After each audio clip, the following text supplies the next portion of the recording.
Pertama, saya ucapkan selamat pagi dan selamat kita kembali bertemu di dalam ibadah pada hari Minggu pagi ini. Sebelum saya akan berbicara tentang keseimbangan hidup, bagaimana seseorang harus ada keseimbangan hidup, kita akan berdoa dulu, kiranya Roh Kudus selalu memimpin kita sehingga pengurapannya senantiasa akan memenuhi hidup kita. Kita akan berdoa. Terima kasih Bapa di surga, terima kasih Tuhan Yesus, terima kasih Roh Kudus. Kami mengucap syukur untuk malam hari ini, untuk pagi hari ini, di mana saat ini kami bersama-sama berkumpul, bersekutu, walaupun Tuhan secara lahiriah kami ada di rumah masing-masing, tapi kami percaya Roh-Mu tetap mempersatukan kami di dalam kesatuan tubuh Kristus, untuk kami bisa menangkap setiap pesan-pesan yang akan Engkau sampaikan melalui firman-Mu. Terima kasih Roh Kudus, Engkaulah yang akan mengurapi hamba-Mu dan seluruh umat-Mu yang mendengarkan firman ini tentang keseimbangan hidup. Biarlah kami semua boleh merasakan bagaimana kehadiran-Mu yang nyata itu menyertai kami, baik kami yang di rumah, dimanapun saat mendengarkan firman ini. Kami siap membuka hati kami untuk menangkap setiap pesan firman-Mu di dalam nama Tuhan Yesus Kristus. Amin. Saudara, secara prinsip manusia itu bisa dikata 3 bagian, roh, jiwa, dan tubuh. Tetapi kalau di Alkitab lebih lagi disimpulkan oleh Rasul Paulus, juga manusia ada 2, yaitu manusia lahiriah dan manusia batiniah. Nah, saya yang akan bicarakan keseimbangan ini, bagaimana kita memiliki keseimbangan di dalam kita membangun kehidupan kita sebagai manusia yang memiliki 2 hal, yaitu lahiriah dan batiniah.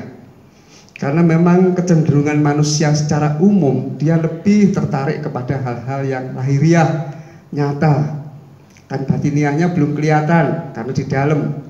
Padahal yang lahiriah ini hanya sesaat, sementara. Tetapi yang batiniah ini sangat menentukan karena kekal. Karena itu Paulus, kalau saya baca di dalam 2 Korintus 4 ayat 16, dia menekankan pentingnya yang dia utamakan untuk mengutamakan manusia batiniah. Saya akan baca dalam 2 Korintus pasal 4 ayat 16. Perikopnya, jangan tawar hati juga waktu menghadapi maut. Saya baca di sini, sebab itu kami tidak tawar hati. Tetapi meskipun manusia lahiriah kami semakin merosot, namun manusia batiniah kami dibaharui dari sehari ke sehari.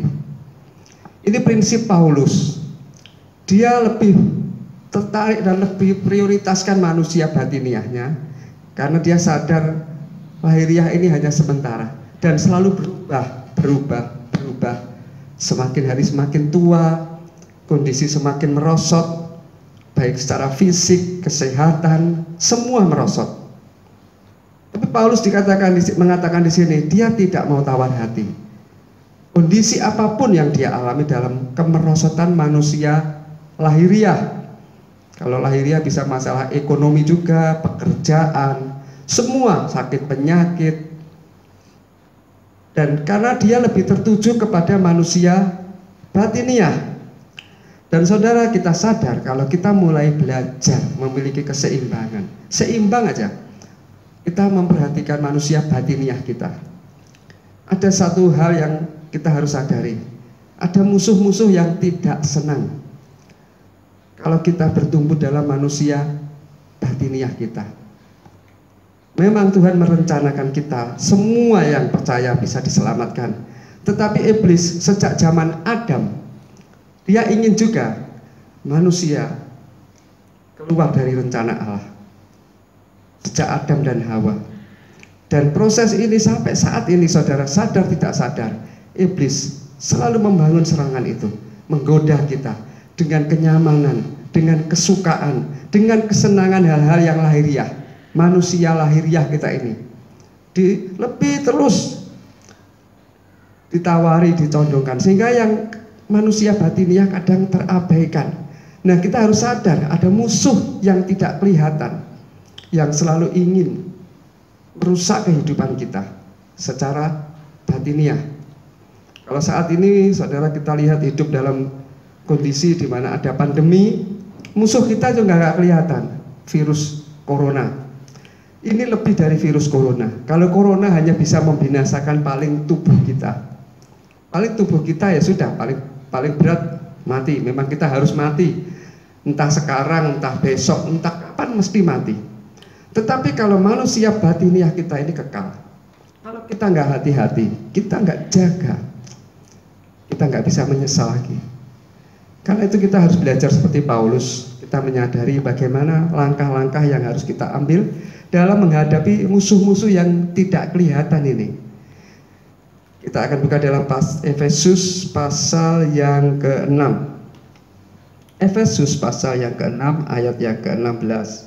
Yang ayat yang ke-10 sampai 12. Efesus pasal yang ke-6 ayat 10 sampai yang ke-12. Saya akan baca di sini. Efesus pasal yang ke-6 ayat 10 sampai yang ke-12. Ya, tentang perlengkapan rohani. Saya baca, akhirnya hendaklah kamu kuat. Akhirnya hendaklah kamu kuat di dalam Tuhan, di dalam kekuatan kuasanya. Di dalam kekuatan kuasanya, kenakanlah seluruh perlengkapan senjata Allah, supaya kamu dapat bertahan melawan tipu muslihat iblis.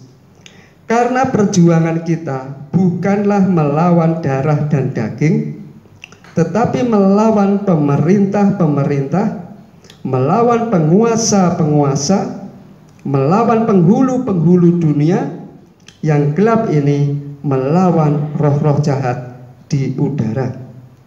Ayat 13, sebab itu ambillah seluruh perlengkapan senjata Allah, supaya kamu dapat mengadakan perlawanan pada hari yang jahat itu, dan tetap berdiri sesudah kamu menyelesaikan segala sesuatu. Ini pesan Paulus. Karena dia juga melakukan ini. Kita punya musuh, sadar tidak sadar, nggak kelihatan. Dan dia ingin selalu membawa manusia supaya keluar dari rencana Allah. Kita yang sudah ditebus, kita yang sudah dibayar mahal dengan Tuhan, tapi iblis tetap bersiasat. Karena di sini Tuhan memberikan perlengkapan senjata rohani kita. Di sini dikatakan, kenakanlah seluruh perlengkapan senjata Allah, ayat yang ke-11 ini, supaya kamu dapat bertahan melawan tipu muslihat iblis.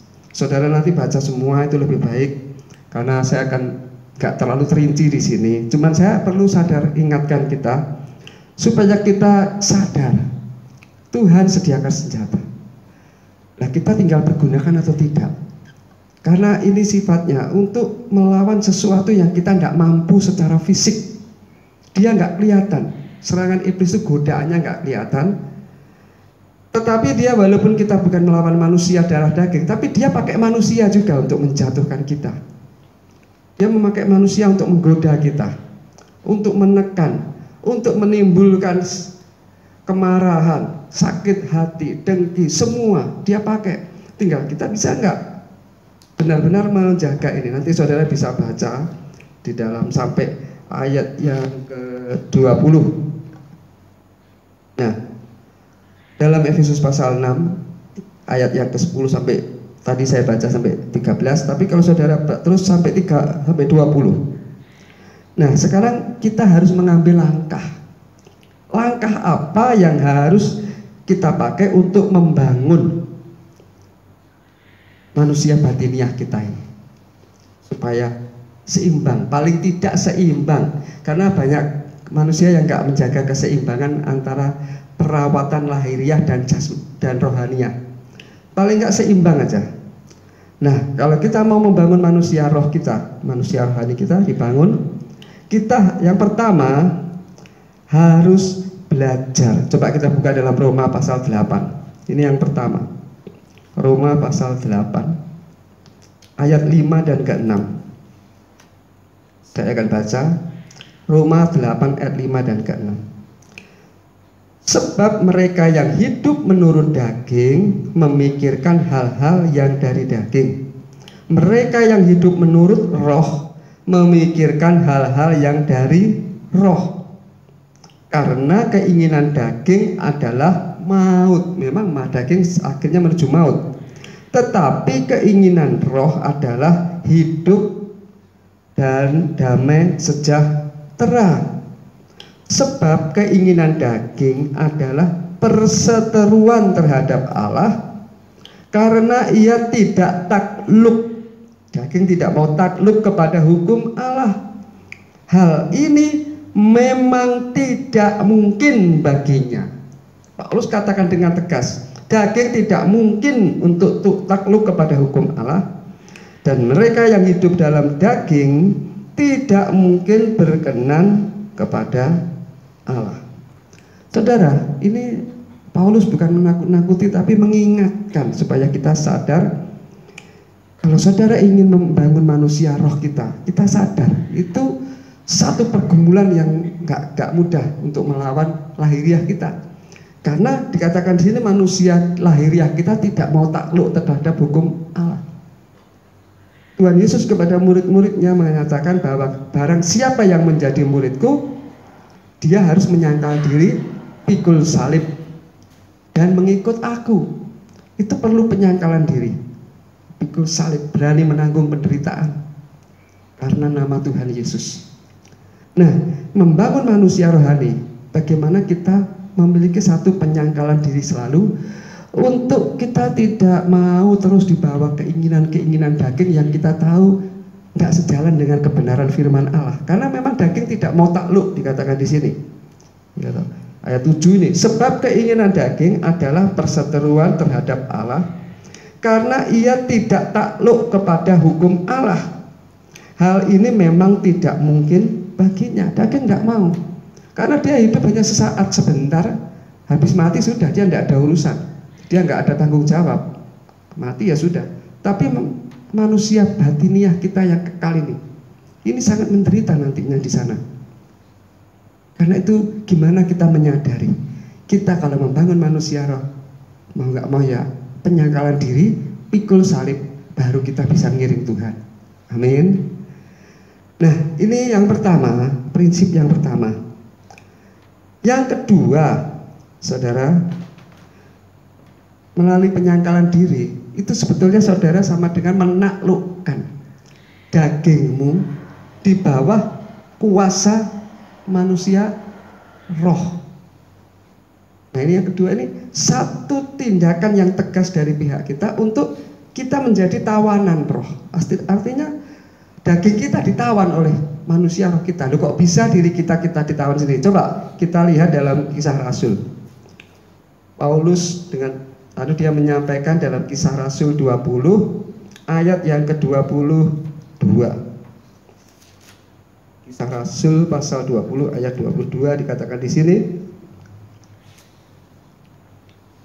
tetapi sekarang sebagai tawanan roh, ini Paulus sendiri, aku pergi ke Yerusalem dan aku tidak tahu apa yang akan terjadi atas diriku di situ, selain daripada yang dinyatakan Roh Kudus dari kota ke kota kepadaku, bahwa penjara dan sengsara menunggu aku. Tetapi aku tidak menghiraukan nyawaku sedikit pun, asal aku dapat mencapai garis akhir dan menyelesaikan pelayanan yang ditugaskan oleh Tuhan Yesus kepadaku untuk memberi kesaksian tentang Injil kasih karunia Allah. Paulus menyadari, karena sebelum itu saudara baca di atas, dia di Yerusalem nanti sudah banyak yang mau menangkap dia. Tapi dikatakan dia di sini ayat yang ke-22, aku sekarang sebagai tawanan roh. Nah, di sini dia tahu ada penderitaan, dia sendiri di sana walaupun tidak tahu apa yang akan terjadi atas diriku selain daripada yang dinyatakan Roh Kudus dari kota ke kota kepadaku bahwa penjara dan sengsara menunggu aku. Ini namanya pikul salib. Pikul salib, dia siap karena melayani Tuhan. Tapi dia dikatakan sebagai tawanan roh, dia nggak takut karena dia tahu manusia batiniahnya, manusia rohnya ini kekal. Apa yang dia kerjakan nggak ada yang sia-sia. Apa yang dia lakukan Tuhan nggak ada yang sia-sia. Dan lahiriah pun kalau harus mati, memang itulah manusia hanya sementara kalau hanya lahiriah.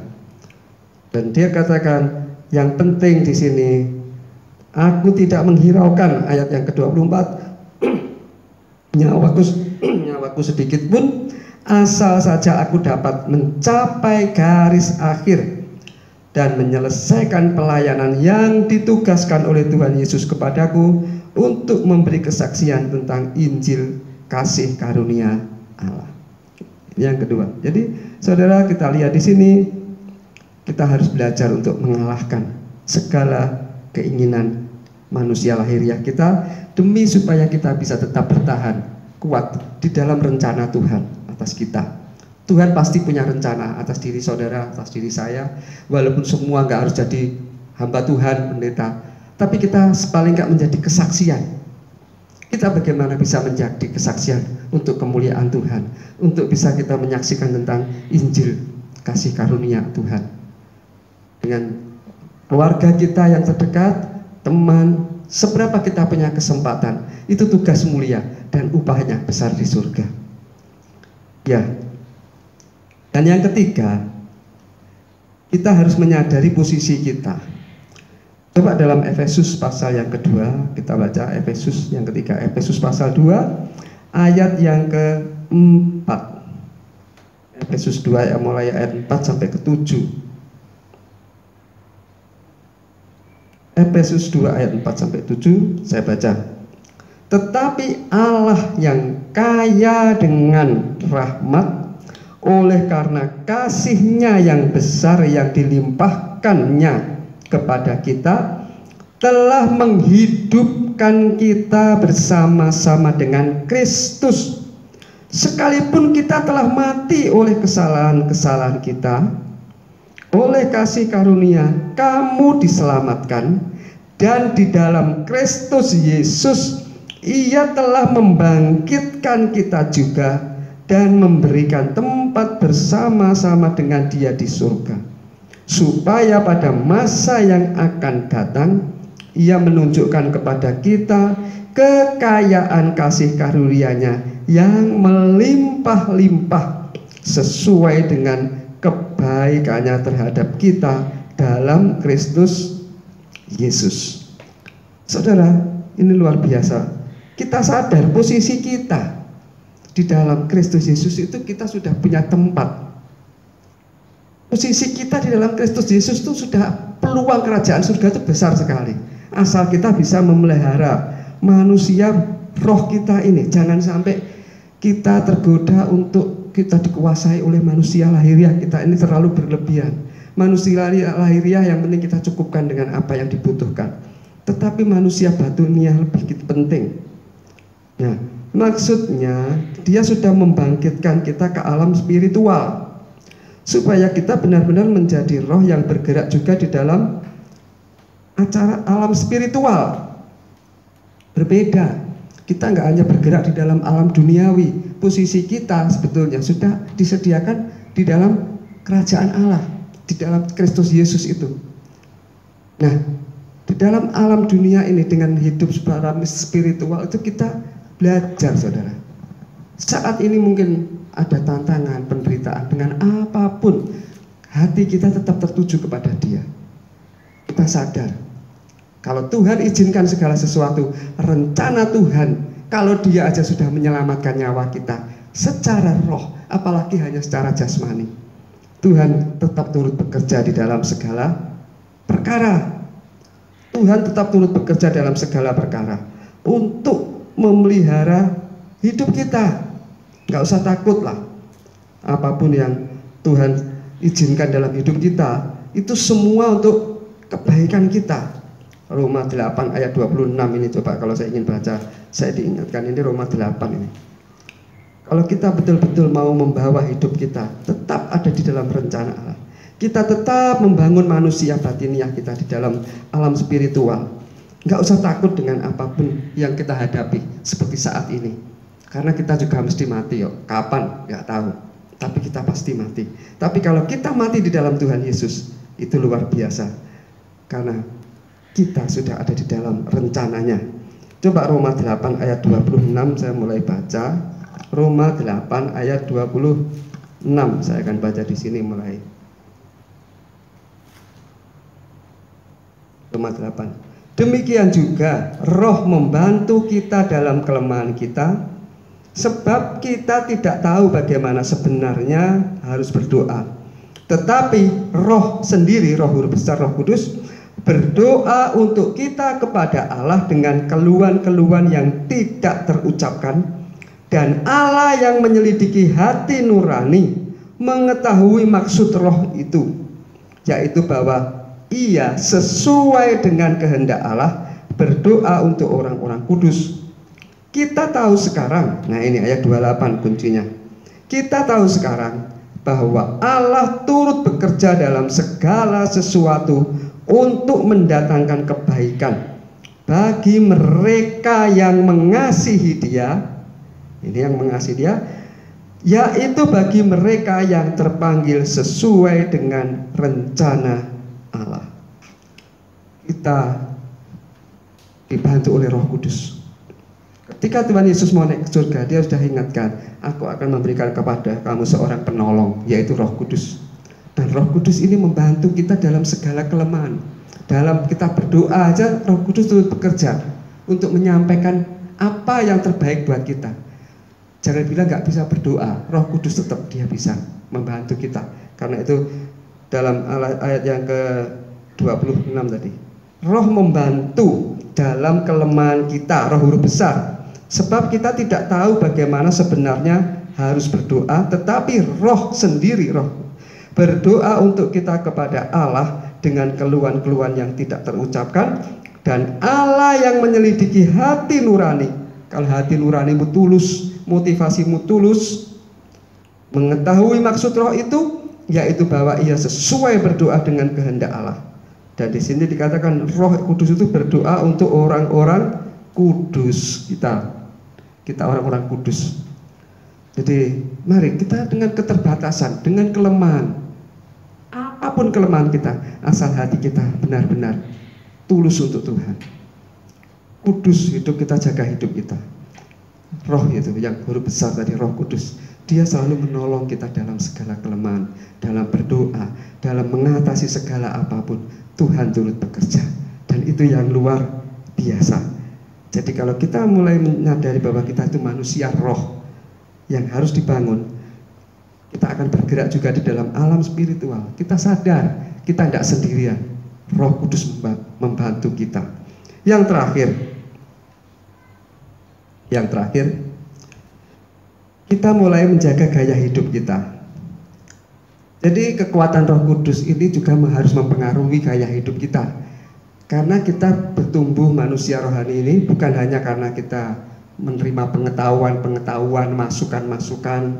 Jadi hanya menerima banyak masukan, pengetahuan dari firman Tuhan, tetapi juga gaya hidup kita terbentuk melalui firman itu yang kita terima, kita lakukan di dalam pimpinan Roh Kudus. Jadi kita sadar nggak sadar hidup kita dibentuk melalui firman Tuhan yang benar-benar selalu diurapi, karena kita hidup di dalam kehendak Dia.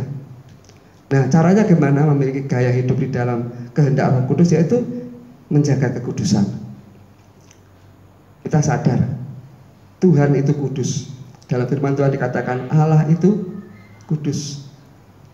Tidak seorang pun bisa datang kepada Tuhan kalau tidak melihat tidak kudus. Barang siapa yang tidak kudus tidak bisa ketemu Tuhan. Jadi jaga kekudusan. Mata kita pikiran kita, hati kita, telinga kita, mulut kita. 5 ini aja ya adik. Pikiran, hati, mata, telinga, mulut. Jangan kita mau diisi dengan hal-hal yang sifatnya seperti sampah yang mengotori hidup kita. Mau nggak mau ya memang dunia itu yang ditawarkan, dan itu yang memang paling enak kita sukai untuk hal-hal itu. Tapi kita sadar itu mendukakan Roh Kudus. Kita jaga karena kita bukan manusia hanya di sini, kita lebih lagi tertuju ke sana. Jadi kita jaga kekudusan. Tuhan tetap benci dosa, Tuhan musuhnya dosa, tapi Tuhan mengasihi. Tuhan mengasihi pendosa yang mau bertobat. Kita ini termasuk pendosa. Beda pendosa dengan dosa. Kalau sama dosa Tuhan tidak bisa kompromi. Tapi bagi kita orang berdosa, Dia ingin kita. Dia suka mengampuni kita asal kita mau meninggalkan dosa. Karena yang Tuhan tidak sukai dosanya, bukan kita. Yang kedua, menjaga kemurnian. Jadi selain menjaga kekudusan, menjaga kemurnian, tulus. Kita punya hati yang tulus. Jangan gampang dengki dengan siapapun. Tulus, kalau mengampuni ya tulus. Jadi pengampunan kita tulus, keluar dari hati, bukan hanya secara lahiriah. Benar-benar kalau kita mengampuni teman kita, istilahnya dia sekalipun tidak minta maaf, kita tulus mengampuni, nggak iri, nggak dengki dengan orang-orang yang mungkin pernah menyakiti kita. Ya sudah, gimana pun kita jaga supaya hati kita tetap punya motivasi yang tulus, dan kita belajar tetap tunduk akan otoritas firman. Saudara harus lebih tunduk kepada otoritas firman daripada kehendakmu sendiri. Kehendak manusia daging sering menjauhkan kita dari firman. Kalau kita tunduk kepada otoritas firman, daging ini nanti lama-lama akan dimatikan. Jadi kita kalau tunduk di dalam otoritas firman Tuhan, itu yang akan membangun kekuatan roh. Roh Kudus tadi semakin kuat dan dahsyat. Karena roh itu nanti yang mengerjakan firman itu. Roh itu yang menggenapi firman itu tadi. Setiap janji firman yang kita kerjakan pasti akan terjadi, digenapi kalau kita lakukan perintahnya. Tapi kalau enggak ya enggak bisa. Kalau kita selalu setia melakukan, kita tunduk akan otoritas firman, segala apapun yang dijanjikan akan digenapi. Ada di dalam Yesaya katakan, Yesaya bahwa roh itu firman yang dikeluarkan dari mulut Tuhan tidak akan pernah kembali dengan sia-sia. Jadi firman sendiri Tuhan sendiri yang mengatakan bahwa setiap firman yang keluar dari mulutku tidak akan kembali dengan sia-sia, melainkan tetapi dia akan mengerjakan segala sesuatu yang kuperintahkan kepadanya, dan akan selalu berhasil. Luar biasa. Jadi kita belajar tunduk dalam otoritas akan firman Tuhan. Terus yang terakhir yaitu mari kita selalu memiliki hati yang suka menyembah. Setiap saat saudara, kita menyembah Tuhan gak harus di kamar atau di gereja. Kita harus hidup menikmati bagaimana hati penyembah itu hati yang benar-benar menyadari tentang kerajaan Allah. Ada doa Bapa kami yang mengajarkan tentang kerajaan Allah. Tuhan Yesus mengajarkan, Bapa kami yang ada di surga, dikuduskanlah namamu, datanglah kerajaanmu di bumi seperti di surga, dan jadilah kehendakmu. Jadi kita hidup dalam pemerintahan kerajaan Allah. Orang kalau hidup dalam pemerintahan kerajaan Allah, dia tunduk akan otoritas firman. Itu istilahnya pemerintahan kerajaan Allah itu bukan hanya kita saat di gereja kita tunduk. Hati kita menyembah saat di gereja, atau saat kita berdoa aja kita sadar kita menyembah tunduk. Tapi pemerintahan Allah itu bagaimana setiap saat bisa memenuhi hidup kita ini. Dan itu saudara menikmati bagaimana kalau doa Bapa kami aja diajarkan itu, dan juga dalam Matius 6:33, tetapi carilah dahulu kerajaan Allah dan kebenarannya, maka semuanya itu akan ditambahkan kepadamu. Itu satu hal yang luar biasa. Kerajaan Allah, hukum-hukum Allah, perintah itu kita nyatakan, kita kerjakan, kita tunduk di bawahnya. Semuanya itu apa yang menjadi kebutuhan kita secara lahiriah dan batiniah manusia kita ditambahkan. Artinya Tuhan sendiri yang menyediakan.